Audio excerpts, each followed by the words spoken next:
which is the very means of conquest, one should offer respectful obeisance unto the Supreme Personality of Godhead, Narayana, unto Nandarayan Rishi, the supermost human being, unto Mother Saraswati, the goddess of learning, and unto Śrīla Vyasadeva, the author of Śrīmad-Bhāgavatam. Nashtaprayeshu abhadreshu Nityam Bhagavata Sevaya Bhagavati Uttama Shloke Bhaktir Bhavati Naishtiki. By regular attendance in the classes on Srimad-Bhagvatam and by rendering service unto the pure devotee, all that is troublesome to the heart is almost completely destroyed, and loving service unto the Personality of Godhead, who is praised with transcendental songs, is established as an irrevocable fact. Guruve Gaurachandraya Radhikaya Tadalaye Krishnaya Krishna Bhaktaya Tadbhaktaya Namo Namaha Namo Pankajanabhaya Namo Pankajamaline Namo Pankajanitraya Namaste Pankajangre. Hare Krishna, dear Vaishnavas, thank you so much for joining on this auspicious day of reading Śrīmad Bhagavatam. That day where there is no Harikatha, where there is no chanting or glorifying the name, form, qualities of Lord is inauspicious. And that day where we get chance to glorify Krishna's name, form, qualities becomes very, very auspicious. So it's certainly very auspicious to read Śrīmad Bhagavatam in the association of devotees. We are reading Canto 7, Chapter 15, entitled Instructions for the Civilized Human Beings. Read till text 2 yesterday. It's the last chapter of Canto 7, Chapter 15. And we were discussing about whom to give charity yesterday in text number 2. Prabhupada gave a very elaborate purport about pure bhakti and mishrit bhakti. So let's continue with the next verse, text number 3. Dvau daiva pitrir karye trin ekaikam upabhayartava bhojaye susamriddhopi Shradhe Kuryana Vistaram. Translation and purport by His Divine Grace, A.C. Bhaktivedanta Swami Prabhupada, Srila Prabhupada Ki Jai. During the period of offering oblations to the demigods, one should invite only 2 brahmanas, and while offering oblations to the forefathers, one may invite 3 brahmanas. Or in either case, only 1 brahmana will suffice. Even though one is very opulent, he should not endeavor to invite more brahmanas or make various expensive arrangements on those occasions. Purport. As we have already mentioned, Srila Advaita Acharya during the generally observed ceremony to offer oblations to the forefathers invited only Haridas Thakur. Thus, he followed this principle, Name Bhaktas Chaturvedi Mad Bhaktan Swa Pacha Priya. The Lord says, it is not necessary that one become very expert in Vedic knowledge before he can become my Bhakta or devotee. Even if one is born in a family of dog eaters, he can become my devotee and be very dear to me, in spite of having taken birth in such a family. Therefore, offerings should be given to my devotee, and whatever my devotee has offered me should be accepted. Following this principle, one should invite a first-class Brahmana or Vaishnava, a realized soul, and feed him while observing the Shraddha ceremony to offer oblations to one's forefathers. Hare Krishna. So, the point here is, and we're discussing that the Pitri Paksha is going on. This is time period where the oblations to the forefathers are offered.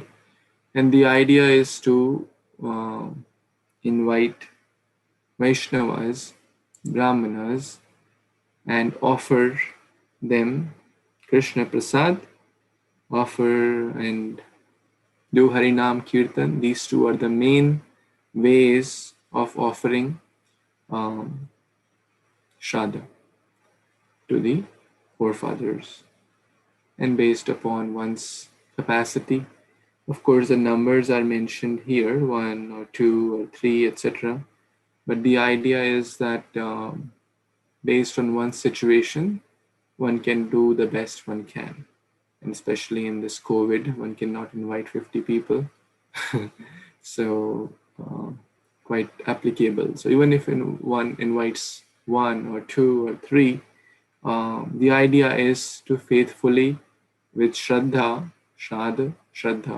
with faithfully serve as the representatives of the Supreme Lord, and do Harinam Kirtan, and serve Krishna Prasadam, which is nicely cooked and offered to the deities.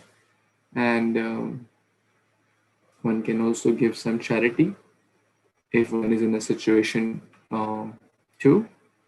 That way, the forefathers will be happy, Krishna will be happy, devotees will be happy, and everyone will be happy. And the devotees who goes must selflessly do one's best by offering Hari Katha, Hari Kirtan, etc., and praying for the forefathers, etc., on behalf of that family. Any comments or questions anyone has in this text?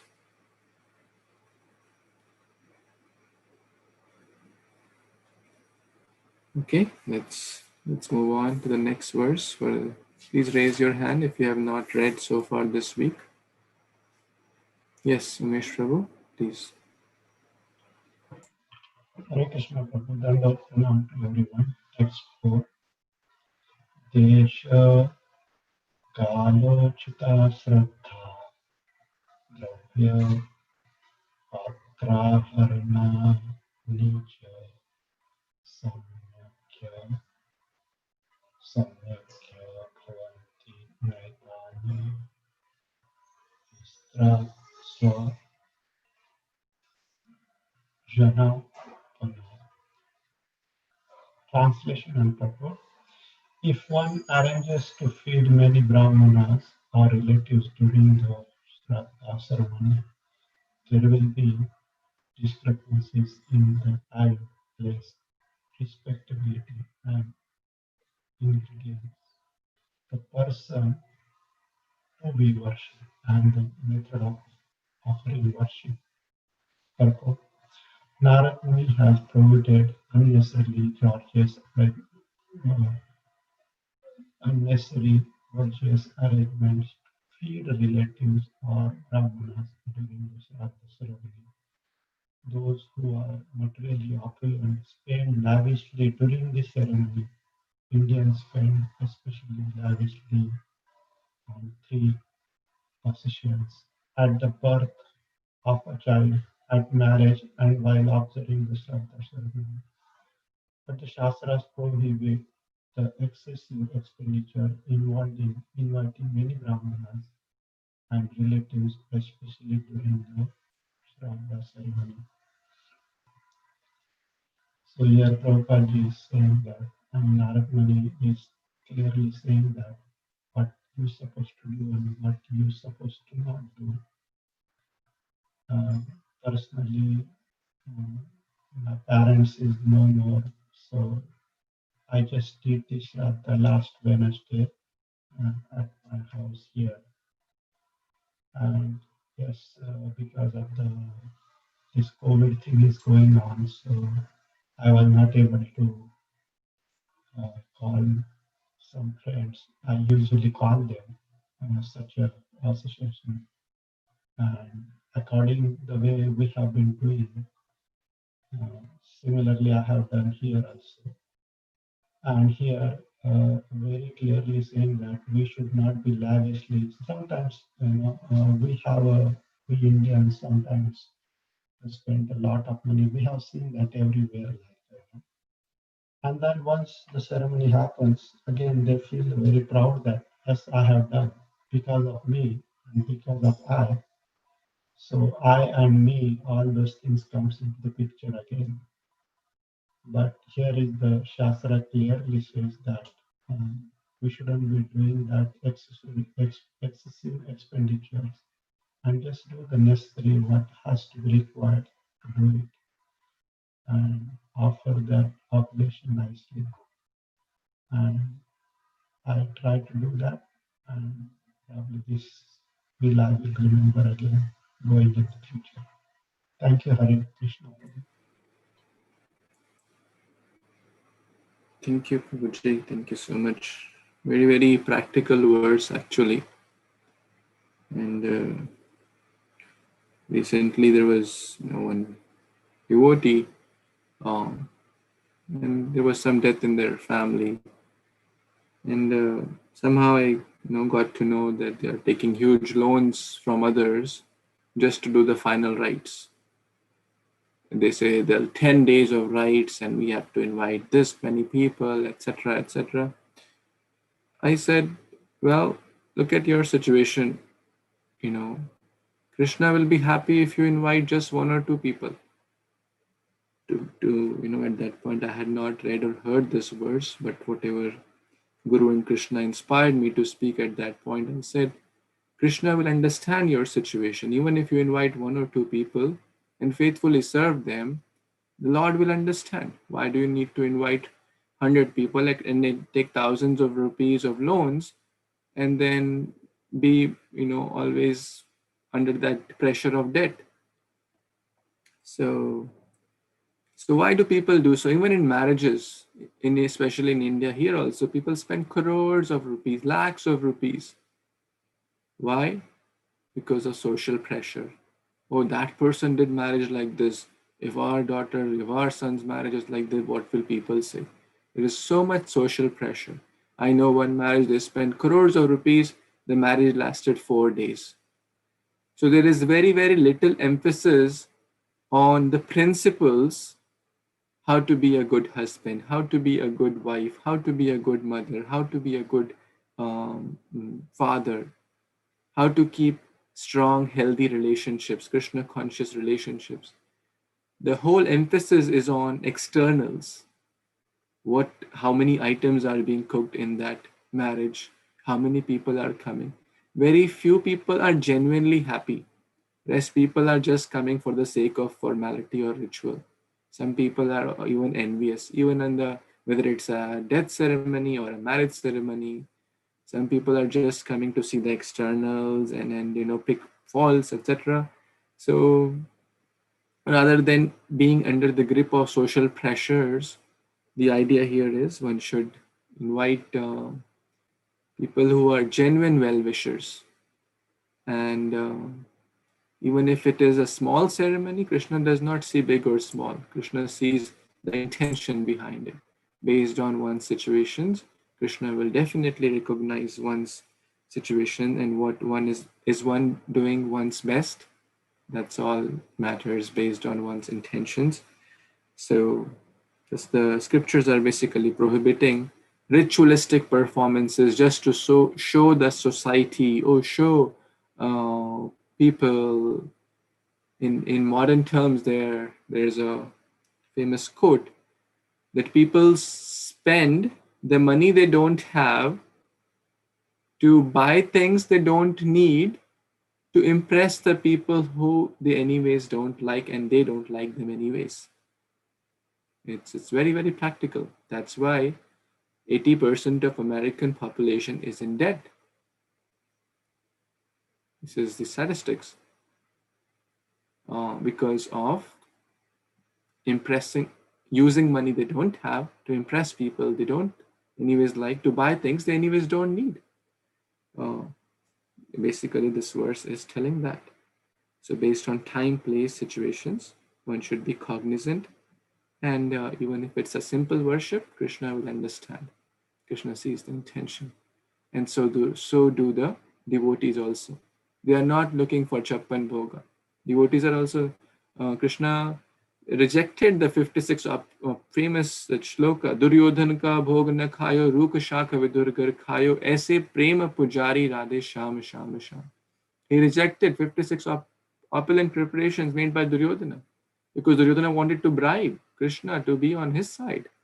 There was no love there. Krishna said, I don't want to be there.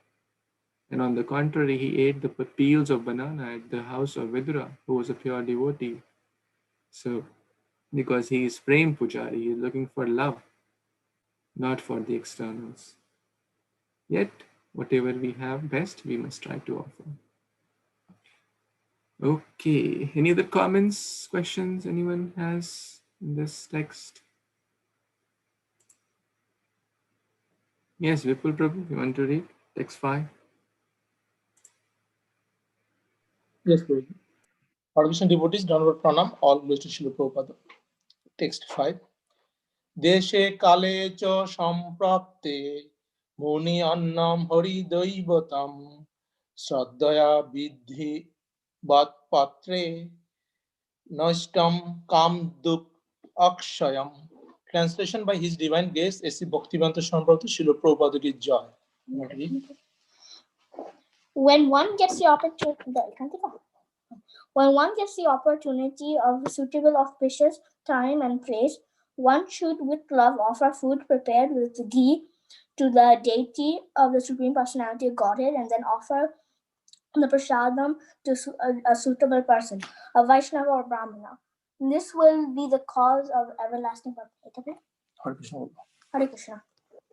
So, Guruji, here we see again that what is the important position of the Vaishnava and Brahmana. So, whatever we do, it is our any kind of ritualistic activity. Just we discussed that one or two pure devotees of Lord or Vaishnava, if we can please them, Lord will be pleased. We don't need to do extravagance, any arrangement.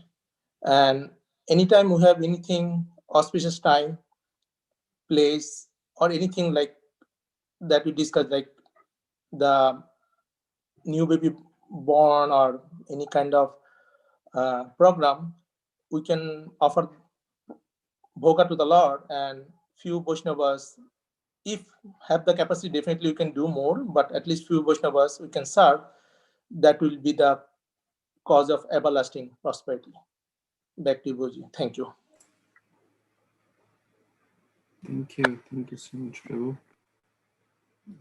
You are showing that by your own example, doing your best in the service of the Lord and devotees, making prasadam, offering to deities and offering to devotees. So yes, look at the number of times this principle is being repeated in this chapter and the previous chapter. Why is something being repeated? Because it is so important. In Kali Yuga, we have discussed this hundreds of times. Distributing prasadam is like distributing gold. Who can distribute gold? Even Bill Gates, can they distribute gold? No. Even if one has that much, having that big heart is not easy. But distributing prasadam is referred to as distributing gold. Prabhupada mentions at a different place in the purport. So prasadam not only helps the body, not only nourishes the body, but also it's the diet for soul. It's not different from Kṛṣṇa. It purifies the senses, it purifies the mind, it purifies the consciousness. It takes one out of the cycle of birth and death, from the cycle, from the ignorance of the darkness of ignorance, Sharira Avidya Jal, from the network of ignorance, by having this Krishna Prasad. And there have been like so many stories that how many people have been transformed by honoring Krishna Prasad. Therefore, it brings everlasting prosperity. That's the thing we should give. We should always keep some prasadam in our handbag or wherever we travel. Every devotee should keep some prasadam and some small books anywhere they go. This